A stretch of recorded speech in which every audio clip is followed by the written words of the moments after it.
Tirupati SV యూనివర్సిటీలో చిరుతల సంచారం గడిచిన 3 నెలలుగా ఎక్కువైందని చెప్పాలి. ఈ నేపథ్యంలోనే ఫారెస్ట్ అధికారులు ఏదైతే యూనివర్సిటీ పరిసరాల్లో 4 బోన్లు ఏర్పాటు చేసినటువంటి పరిస్థితి.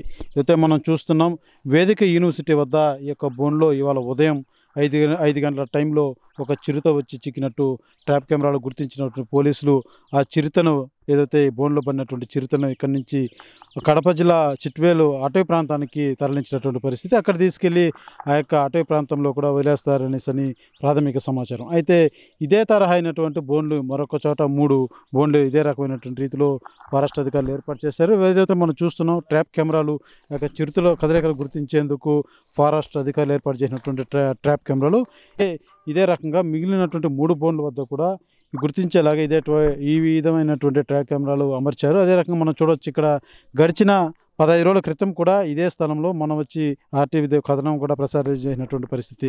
ఎందుకంటే అప్పుడు ఇదే మనం ఏదైతే పక్కన చూస్తున్నామో ఈ యొక్క చిన్న కుంటలో అప్పుడు నీళ్లు ఉండేటివి కొద్దిగా ఆ యొక్క నీటి కోసం ఈ యొక్క చిరుతలు ఇక్కడికి వచ్చిన తరుణంలో ఇక్కడ ఉన్నటువంటి బోధనా సిబ్బంది కావచ్చు విద్యార్థులు కూడా వాటిని గమనించి సమాచారం ఇచ్చినటువంటి పరిస్థితి. ఈ నేపథ్యంలోనే ఫారెస్ట్ అధికారులు మరొక 2 ట్రాప్ కెమెరాలు కూడా అదనంగా ఇక్కడ ఏర్పాటు చేసినటువంటి పరిస్థితి. ఎందుకంటే ఈ ప్రాంతంలో తరచూ ఈ చిరుతల పదే వస్తూ వెళ్తున్న నేపథ్యంలో గడిచిన 3 నెలల్లో ఈ యొక్క బోన్ ఇక్కడ ఏర్పాటు చేసినప్పటికీ ఆ యొక్క చిరుత మాత్రం ఈ బోన్లో పడినటువంటి పరిస్థితి. ఇవాళ మాత్రం ఈ చిరుత వచ్చి ఈ బోన్లో చిక్కినటువంటి నేపథ్యం దీన్ని ఇక్కడి నుంచి కూడా తరలించి ఏదైతే కడప జిల్లా చిట్వేలు ఫారెస్ట్లో వదిలేందుకు అధికారులు అయితే తరలించారు. అయితే ఇదే తరహా అయినటువంటి బోన్లు మరొక 3 బోన్లు కూడా ఏర్పాటు చేశారు.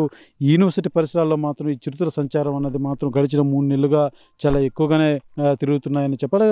గడిచిన 2 రోజుల క్రితం కూడా ఏదైతే SV university engineering hostel boys hostel వద్ద కూడా ఓ చిరుత చంపేసినటువంటి పరిస్థితి. ఆ తర్వాత మరుసటి రోజే ఏదైతే అదే ప్రాంతంలో మరొక జింకని ఒక చిరుత దాడి చేసి చంపేసినటువంటి పరిస్థితి. ఇవన్నీ కూడా గడిచిన 10 రోజులుగా అయితే వరుసగా ఈ సిబ్బంది కంట పడుతూనే ఉన్నాయి గడిచిన 10 రోజులుగా. అయితే ఈ చిరుతలు మొత్తం ఇంకా ఎన్ని ఉన్నాయి ఎక్కడెక్కడ తిరుగుతున్నాయి అన్నది మాత్రం ఎక్కడైతే ఫారెస్ట్ అధికారులు అనుమానించారో ఆ ప్రాంతాల్లో ఇప్పటికే బోన్లు ఏర్పాటు చేశారు. అయితే ఎన్ని చిరుతలు ఉన్నాయి పిల్లలు ఏమన్నా ఉన్నాయా వాటిని కనుగొనేందుకు మాత్రం ఫారెస్ట్ అధికారులు కెమెరాల ద్వారా గుర్తించేందుకు ప్రయత్నాలు చేస్తున్నారు. అయితే ఎక్కడైతే సమస్యాత్మకంగా లేకపోతే పదే ఏ ప్రాంతంలో ఎక్కువ కనబడుతుందో అక్కడ మాత్రం ప్రత్యేక శ్రద్ధ వహించి అదనంగా ట్రాప్ కెమెరాలన్నీ కూడా ఏర్పాటు చేసి పర్యవేక్షిస్తున్నారు ఫారెస్ట్ అధికారులు అని చెప్పారు. అయితే రానున్నటువంటి రోజుల్లో కూడా ఏదైతే ఇక్కడ ఉన్న యూనివర్సిటీలో ఉన్నటువంటి విద్యార్థులు కావచ్చు బోధనా సిబ్బంది కావచ్చు తగిన జాగ్రత్తలు అయితే వహించాల్సిన అవసరం ఎంతనే ఉందని చెప్పాలి. ఎందుకంటే ఇంకా చిరుతలు ఎన్ని ఉన్నాయో తెలీదు.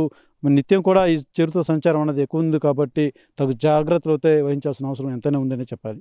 కెమెరా పర్సన్ కోటితో సురేష్ ఆర్టీవీ తిరుపతి.